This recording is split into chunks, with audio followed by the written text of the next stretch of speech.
Miss Messenger called me one day and said, get up to Sunset Boulevard in this office of producer Gene Rodney. They're doing a show called Father Knows Best from the radio show that's going to star Robert Young. And when she called me, I had just gotten out of the tub and washed my hair. And my hair was very curly when I was young. And I didn't have time to put it in rollers, which would straighten it out, those big fat rollers. And she said, I don't care what you look like, just get up there. So I had to go way around Robin Hood's barn to get up to Sunset because of the bus. There was no bus that went straight up La Cienega.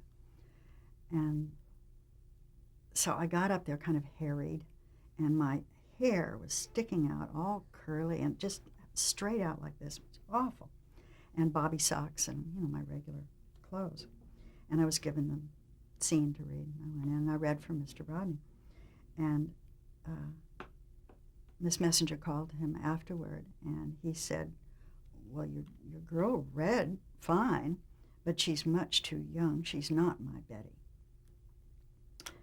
So she said, thank you very much. And a few days later, she called back and pestered him to see me again. So he agreed to see me again. In the meanwhile, she took me to her hairdresser, and I got a do short. And she took me shopping, bought me a little suit, a little waist cincher, and a padded bra, and some little heels. And I was driven up there by her husband in their Jaguar, just like a real lady. And I stepped out, went in, same scene. Went in, read it. She calls him on the phone later. Well, how do you like her? I said, well, she read fine. I mean, she read perfectly fine, but she's too much the Hollywood starlet. She's not my Betty. Thank you very much. So for a month, Miss Messenger pestered Mr. Rodney. And the secretary wouldn't even put her through. Finally, he got on the phone. He said, Miss Messenger, if I agree to test your girl, will you leave me alone? And she said, yes, Mr. Rodney. So I went and I did the test at a little place on Melrose near La Brea. And there were a lot of other little girls, and young girls. I wasn't that little anymore. I was 16 and a half. And I got in the set, and Robert Young was sitting, or standing actually, pretty much where you are. And my scene was to be in this easy chair. And I got so nervous that, like the Donald O'Connor situation, I started to cry. I got just, and he got a little flustered, and he said, can I get you anything? Do you want Coca-Cola? Do you want anything? And I said, yes, that would be nice, thank you.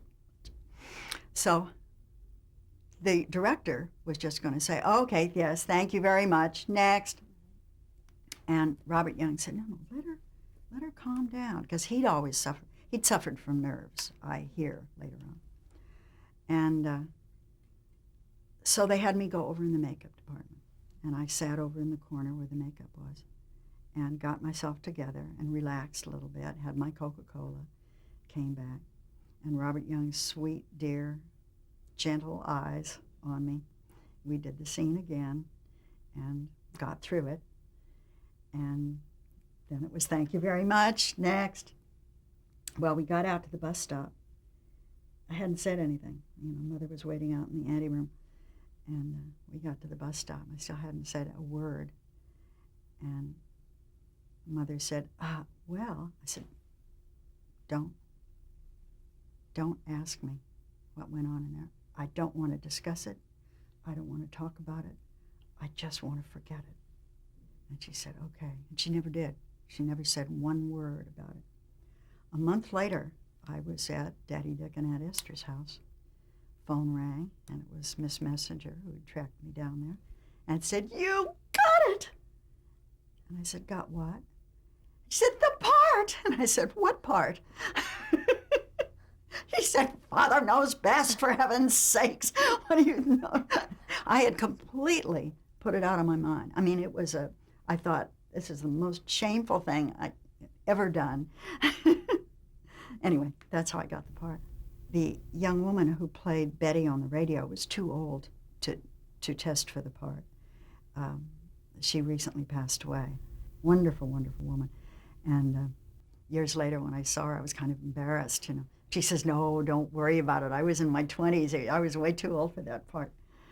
But I was sure that the little girl that had played Kathy, whom I had been up against for other parts many times, was going to get it. I mean, there she was. She, you know, knew everybody already, and she was awfully good.